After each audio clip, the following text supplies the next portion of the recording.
पाठशाला में मैं अध्ययन करते हुए पंडित विनोद शास्त्री धर्माधिकारी के द्वारा संचालित यह विद्यालय जिसमें ज्योतिष का अध्ययन करने के लिए आया था। मुझे कुछ ही दिनों में यहाँ पे बहुत गुण रहस्यों का पता चला, इसलिए मैं आप सभी के सामने वो आपके सामने रखना चाहता हूँ। सर्वप्रथम हम कुंडली बनाने से स्टार्टिंग करेंगे, यानी कि सर्वप्रथम हम जातक का जो जन्म समय है उसको अपनी कॉपी में लिखेंगे और जिस प्रकार से जिस तारीख में जिस नक्षत्र में और सूर्योदय समय, सूर्य स्पर्श समय आदि तिथि आदि और बार को लिख करके हम एक पेज पर लिख लेंगे। उसके बाद जातक का जन्म समय एवं जो उसी दिन का सूर्योदय समय है उसमें से हम सूर्योदय समय में से जो सूत्र हमको दिया गया था उसमें जन्म समय में से सूर्योदय समय को घटाकर उसमें 2.5 का गुणा करने पर हमको इष्टकाल प्राप्त होता है। इस प्रकार से हम इस विधि से हम आगे बढ़े, हमको इष्टकाल प्राप्त हुआ। फिर उसी दिन का प्रातः सूर्य स्पर्श हमने समय लिया।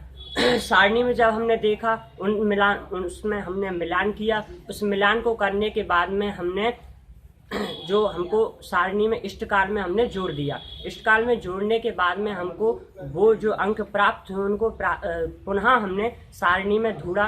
सारणी में ढूंढने पर जिस राशि और जिस अंश में हमको ये प्राप्त हुए थे उसका हमने फिर जन्मांक चक्र बना करके एक कदम आगे चलकर, यानी उसमें एक विधि है कि ग्रह और राशि हमेशा एक अंश आगे चलती है, तो उस हिसाब से हमने जन्मांक चक्र बनाया। जन्मांक चक्र बनाने के बाद हमने सारणी पंचांग में दिए हुए ग्रहों के अनुसार एक एक आगे करते गए, ग्रहों को रखते गए एक एक राशियों में। इसके बाद में हमारे पास जन्मांक चक्र प्राप्त हुआ। इसके बाद में भयात और भवोग निकालने की विधि हम आपको बतलाते हैं। भयात भवोग निकालने के लिए सर्वप्रथम गत नक्षत्र यानी जिस समय जातक का जन्म हुआ है उससे एक दिन पहले का नक्षत्र हम घटी और पर लिख लेंगे। इसके बाद में हम उसको 60 से घटा देंगे। 60 से घटाने पर हमको जो भयात प्राप्त होगा और उसको हम दूसरी जगह भी लिख देंगे। इसके बाद हमारे पास जो इष्ट प्राप्त है उसको भयात में जोड़ देंगे। भयात में हमने जोड़ने पर हमको स्पष्ट भयात प्राप्त हो जाएगा। और दूसरी जगह जो हमने लिखा है उसमें वर्तमान नक्षत्र यानी जिस नक्षत्र में जातक का जन्म हुआ है वो नक्षत्र लिखेंगे। इसके बाद में हमको जो उसका जोड़ करेंगे तो उसमें हमको भवोग प्राप्त हो जाएगा। भयात भवोग इस प्रकार निकलेगा। इसके बाद हम आगे चलते हैं तो उनको पल बनाना है। पल बनाने के लिए हमको करना क्या होगा, इसमें हमको 60 का गुणा करना होगा।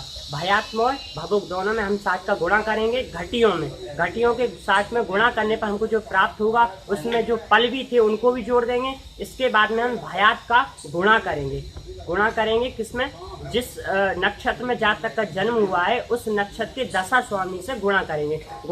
करने पर हमको जो गुणनफल प्राप्त होगा उसमें हम भवोग के पलों से भाग देंगे। भवोग के पलों से भाग देने पर हमारे पास में जो प्राप्त भागफल होगा वो दशा वर्ष आदि यानी जातक को उतने वर्ष का राशि जो स्वामी होगा उसकी दशा भोगना पड़ेगा। इसके बाद में